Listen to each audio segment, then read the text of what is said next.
أحد لم يلد ولم يولد ولم يكن له كفوا أحد. Mes frères et sœurs, revenons sur Abdul Majid. J'avais écouté une de ses conférences où il racontait qu'en RDC, il y avait eu un débat sur la chaîne nationale entre un Dieu et un prophète. Je ne sais pas si vous me comprenez très bien. Il y avait eu un débat sur la chaîne nationale entre un prophète et un Dieu. Et les journalistes avaient demandé à un pseudo-prophète, est-ce que tu connais le Dieu Makuna? Il a répondu, ah, je ne le connais pas. Et on a demandé au pseudo-Dieu, est-ce que tu connais le prophète Mukubila?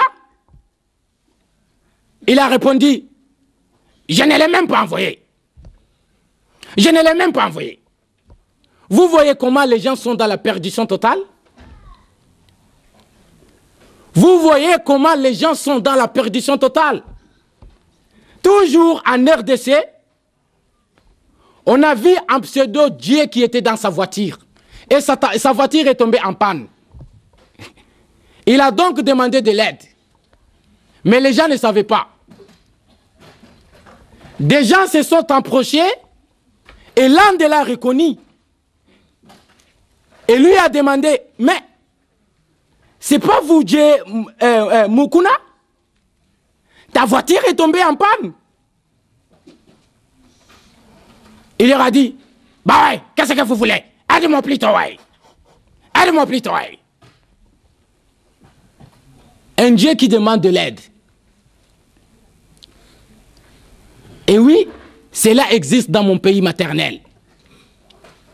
Cela existe dans mon pays maternel. Mais par la grâce de Dieu, l'islam est arrivé en RDC et cela est en train de changer peu à peu. Mais le problème que nous avons aujourd'hui, c'est la connaissance de Dieu. On ne connaît pas Dieu. On ne connaît pas Dieu. Mes frères et sœurs, regardons ce qui se passe en Afrique de l'Ouest. C'est plus catastrophe qu'en RDC. Il y a combien de personnes qui se prennent pour Dieu, mais ne savent pas qu'ils prennent ces statuts? Et oui, il y a des gens qui se prennent pour Dieu là-bas. En Mauritanie, Sénégal, Mali, Guinée, Côte d'Ivoire, Maroc, Algérie.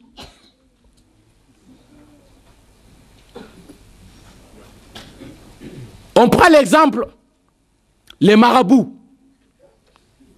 qui disent qu'ils peuvent changer la vie ou le destin d'une personne.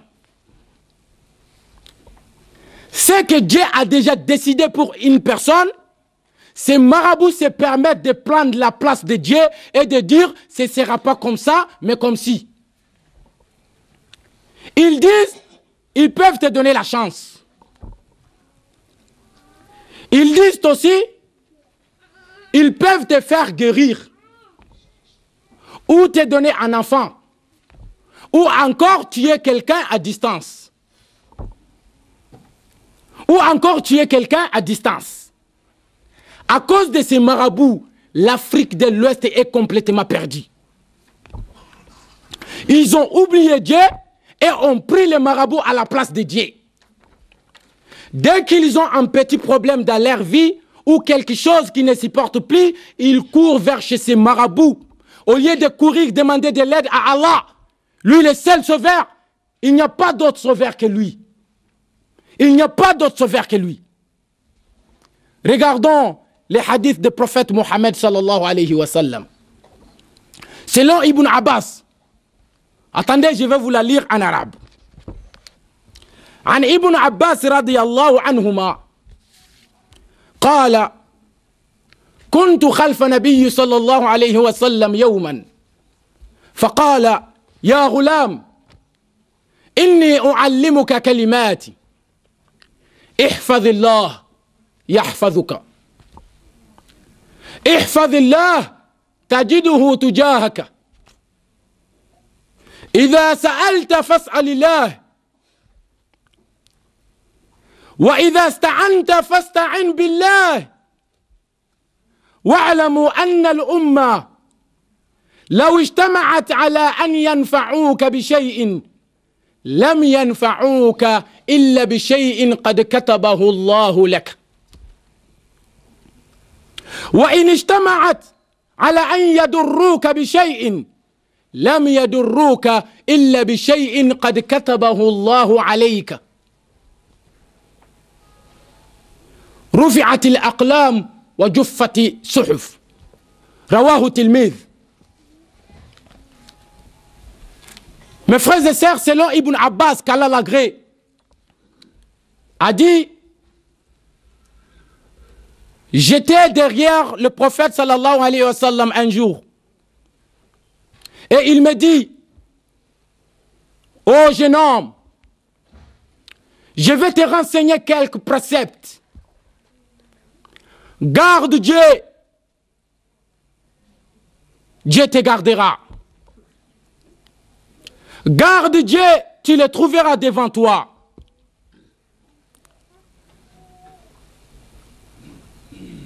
Quand il y a une demande à adresser, adresse-la à Dieu.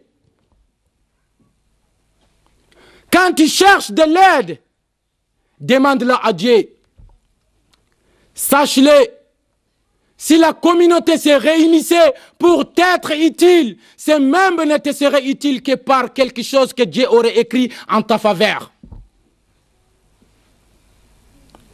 Et s'ils se réunissaient pour te causer dommage, ces membres ne te causeraient dommage que par quelque chose que Dieu aurait écrit à ton encontre. Les calames fussent-ils relevés et les feuilles secs. Mes frères et sœurs, ce hadith est peut-être difficile à comprendre. Je vais donc vous expliquer. Ce hadith nous montre plusieurs enseignements à en tirer.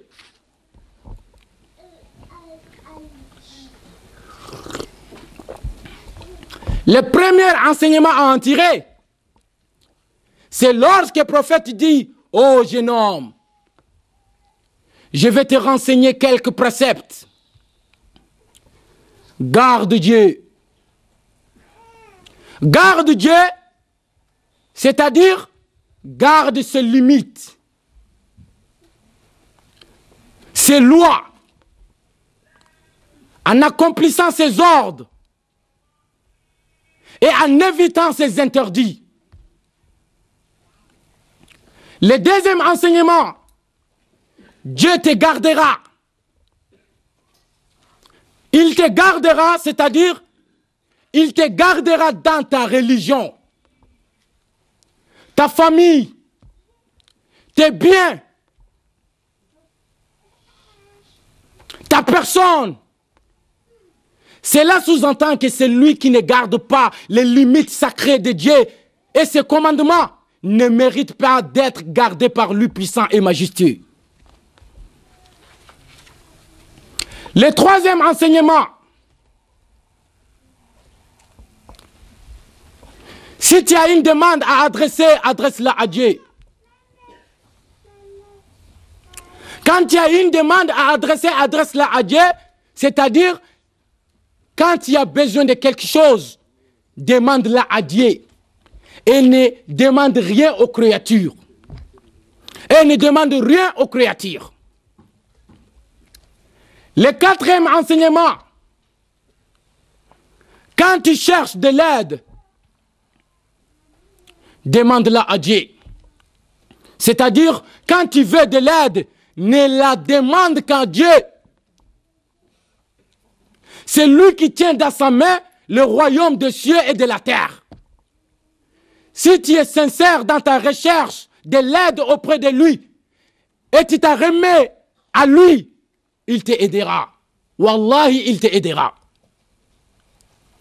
Et si tu as demandé de l'aide à une créature dans ce qu'elle est capable de faire, et la conviction que ce n'est qu'une cause. et que c'est Dieu qui l'a mis à ton service. Le cinquième enseignement,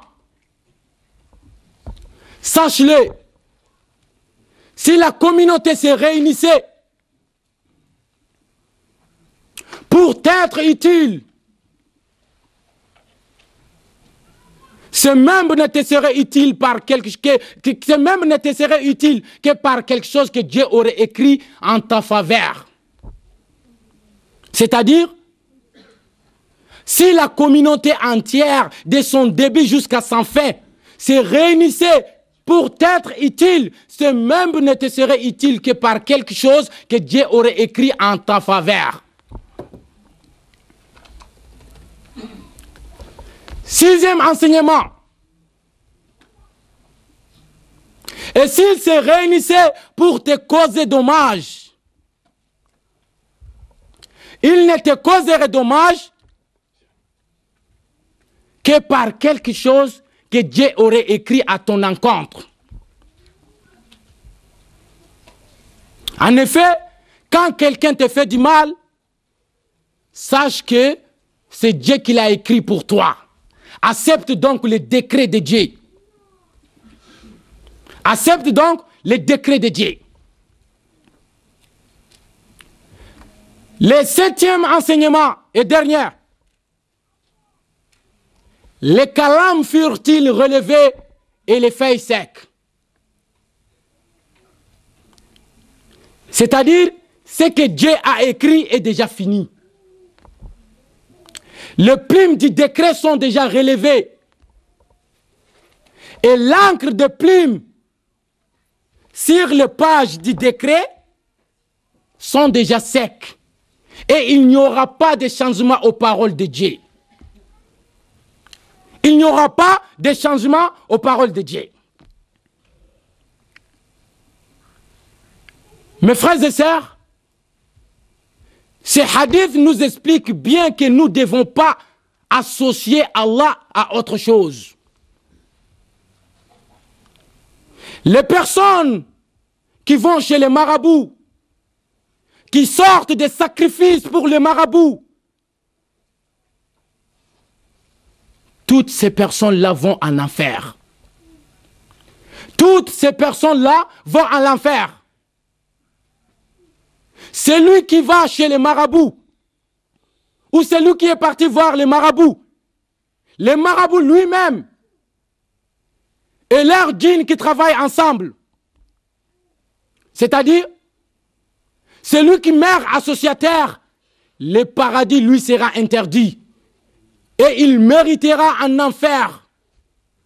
Et il méritera l'éternité en enfer.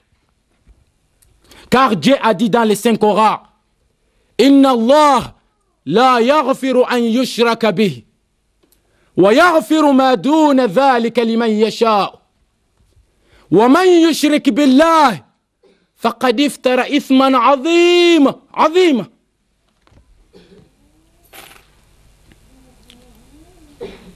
Dieu a dit dans les 5 Corans, certes Allah ne pardonne pas qu'on lui donne quelque associé. Je ne sais pas si vous comprenez très bien. Certes, Allah ne pardonne pas qu'on lui donne quelque associé. À part cela, il pardonne à celui qu'il veut. Quiconque donne à Allah quelque associé commet un énorme péché. Commet un énorme péché. Mes frères et sœurs, on demande à Allah qu'il nous protège contre cela. Qu'il nous protège contre cela.